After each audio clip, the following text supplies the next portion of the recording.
USC goes to Ann Arbor in their first Big Ten matchup, coming off a big-time win against LSU in Week 1, Joe. I'm not going to say this is a massive win in Week 2 when they beat Utah State, but I think it's massive in this context. Are you ready? Mm-hmm. Lincoln Riley held a team to 0 points on offense.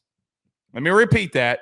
The guy last year that everybody said was a powder puff, guy didn't want to play defense, had no idea about defense. They held Utah State to 0 points in Week 2. They're coming off a bye. They go up to Ann Arbor, though, and play the reigning national champions. Alex Orji is slated to start the game for Michigan. How do you see this one playing out? Yeah, tough for Michigan to be stepping into this, that they're just now deciding on who's their quarterback, and you're making a decision in a transition from Davis Warren. Their offense is a mess. This is not the same Michigan team that we saw last year. It's brutal that you're dealing with all of this and trying to figure out what your identity is and who you can rely on offense, and who are your most dynamic playmakers. None of those questions have been answered for the first 3 weeks. They have stumbled through the first 3 games of their schedule, and the Texas game was brutal for them. And you have to face off with this USC team who is coming off a bye and had 2 huge games. They blew past Utah State, and they got a huge win where their defense stepped up and stopped LSU. I think, and I feel pretty good about this, I think USC is going to win this football game because of how dominant they were along the line of scrimmage on defense. That is going to show up in slowing down Michigan's rushing attack. They're going to be able to slow down Michigan just like Texas was. Alex Orji has to be more than just a rusher. We need to see what he is as a passer. We have never seen him as a passer. We still don't know what he is as a passer. Maybe he's the next second coming of Patrick Mahomes because we've never seen him throw any passes. He doesn't throw the ball. So I don't even know what to expect for this team offensively because I don't know how they're going to use him. But you better hope that he has some proficiency as a thrower. Otherwise, this game could be very lopsided and it could be an embarrassing loss. Joe, I think USC is the team in the country we're not talking about enough, if I'm being honest. Because, look, man, I agree with you. I think that they're going to go into Ann Arbor and win. Because here's the thing. I think Steve Sarkisian going into Ann Arbor and beating them the way that they did. And here's the thing. Joe, I think that USC's got a better running game than Texas does. They don't have a better offensive line. But, Joe, Woody Marks is going off. Woody Marks, the transfer, is a really, really good back. They got a lot of really good receivers. And by the way, you're giving Lincoln Riley a bye game going into going into Ann Arbor, excuse me. I'm not going to say it's going to be a blowout or anything like that. I just don't know if Michigan's got to play with the lead. They got to play with the lead. And look, I saw a Texas team do whatever they want in the passing game. Look, man, Miller Moss is highly efficient. He plays inside the system. Regardless of what you think of Miller Moss as a prospect, inside that system, he's done so well in the things that they want to accomplish. They run the ball effectively. They throw the ball effectively. But, Joe, that's not – I know that I'm getting that from Lincoln. I always feel like I know what I'm getting from Lincoln offensively. They're always well-prepared offensively. D'Anton Lynn, their DC, Joe, they're stopping everybody running the football. I mean, he is predicated, whether it was UCLA, where they were the number 1 rush defense last year in the country, and what they did to LSU, who, by the way, LSU went into South Carolina last week when Kentucky couldn't do it, and Kentucky just ran on Georgia. LSU and their running backs had 28 carries, 158 yards. I'm talking about that tonight, and I'll go back and watching that game. I'm like, wait a minute. USC, the USC is able to stop them, and look at so many different dynamics of what they've been able to do to stop the run. Joe, it's not going to be complicated. I'm going to tell you what D'Anton Lynn's going to do. He's done it every single week, either last year and this one. They're going to put 8 guys in the box, and they're going to go man-to-man coverage on the outside, and they're going to send the house at you all night, and they're going to run blitz. They're going to stunt. And if Alex Orji isn't ready for this, they're going to I don't want to say it like this, but they're going to get obliterated. If they're not ready for an outright war up front, That defensive line for USC is really stinking good. I won't talk total obliteration, but I think the score is going to be very similar to the Texas one. I think it's going to be exactly like it, where you can't really figure out what you're trying to do on offense, and you're just feeling yourself out, and you're kind of, you get a couple plays here, a couple good rushing plays. Donovan Edwards gets a first down, but while you're doing that, your opposing team is just so efficient on offense that they're blowing past you. That's where there's the separation. It almost feels, I feel redundant in talking about this 4 weeks in. There are so many matchups this year. Say it. I was going to say, there's so many matchups this year where we have really well-rounded teams and overrated teams stepping into these matchups where they can't keep up offensively. They can't. I don't think Michigan's well-rounded. Well, but I'm saying that USC is well-rounded, and they are very well-rounded. Michigan's not. No, that defense, I'm going to tell you right now, that D-line, for everything that people say about Lincoln, Anthony Lucas, Jahel Muhammad, Barry Alexander, Nate Shepard, dude, I'm going to tell you right now, brother, they were giving Emory Jones and Will Campbell issues, and those are 2 top 20 picks, right? And I think that they don't have the offensive line like that. I don't think they can run the football like that. And so when I look at them, I just ask the God's honest question, name one thing that Michigan does better than USC at the current moment. Well, okay, the one thing is secondary. No, I was going to say they pass protect better.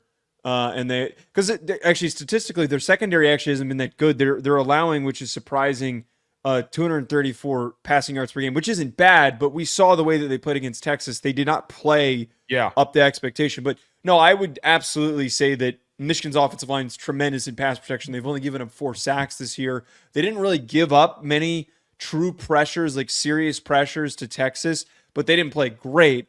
I would definitely say that Michigan's offensive line is still good at protecting. One thing just to throw in there with this conversation, Texas had their way with your secondary. USC has better weapons. Miller Moss is not as good as a quarterback and quarterback prospect as Quinn Ewers, but the weapons, the collective unit, can have your head spinning. And as good as that Michigan secondary is, they could really get stressed in this game. I don't know if USC has overall better weapons. Like the McCree kid at tight end is a dog, and Lincoln.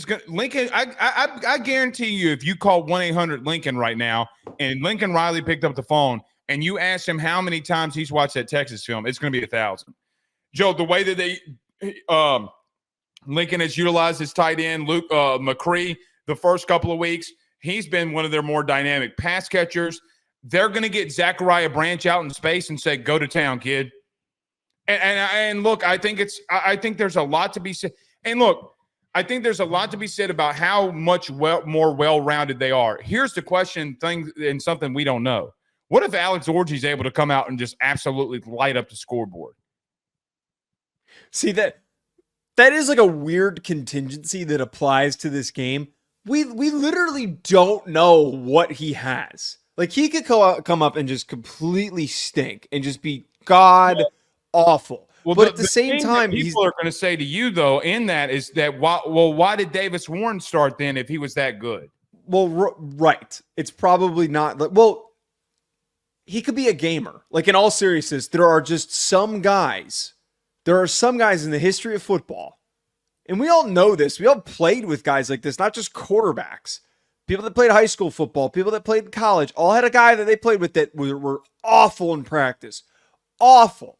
And then the minute that you turned to him in a game, they would make huge plays. I had a quarterback in college that was like that too. He didn't start, and then we turned to him, and then we went on a long winning streak my sophomore year, and then we were almost ranked junior year because we started. You want to know the guy that I'm thinking about right now? I know people get on me a lot about saying this guy's name a lot. Dude, that was Jaden Daniels last year. I was like, bro, you have no idea what this kid's sitting in the pocket. He's not a pocket quarterback. Yeah. I'm like, he's lighting you up there. Anyway, I agree with that. Oh, look, I think USC, look, you got to give Lincoln his flowers. If they go into Ann Arbor and win, I'm not saying this Michigan team's bad. I just think that you're facing two really potent offenses and you're struggling offensively. And Joe, I don't think that they have weapons on the outside, meaning Michigan. I just don't know if the only thing that I can think about would be maybe there being some complacency. Maybe the bye week hurts USC. I don't know. Maybe they go back to form. I have no clue. But that defense that they have put together with that staff is far and away better than what they've ever had, and why I think they're going to come out with a win. Well, there is something to be said, and I'm not trying to like hype up Alex Orji, but there is something to be said about having to prepare for a guy that you've never like really seen. Here's the thing. You don't know what to expect from him. I don't think that changes one thing DeAnton Lynn does. Not one thing. And Right. And let me tell you why. Because, Joe, all the UCLA film I watched going into week 1 versus what he did at USC week 1. You want to know how much was changed? The personnel. So it's about it. It's about it. You're going to learn, you're going to run what he runs, and you're going to get out the way. Look, DeAnton Lynn is one of those guys for me at the current moment. You better get get used to that name, because that dude's going to be in these coaching circle, these rumors. He's going to be a head coach in 5 years. Oh, you get five. I had him on my top 5 defensive coordinators, and people pushed back on me. He really belonged on there. Luke McCree, the tight end. Get used to the name. They look really good with him. You're picking USC too to wrap this up. Yeah, I'm picking USC. Figure. All right. This video is sponsored by the online fitness training camp presented by Chris Gates Fitness. When I first started talking about Chris, about partnering with our show, not only was I excited to have a fitness sponsor for our pod, but more importantly, when I found out about how he can help people achieve their goals, I was even more bought in, because when the football season starts, it is so tough to stay on top of things and also to be able to enjoy yourself on Saturdays when it's game day.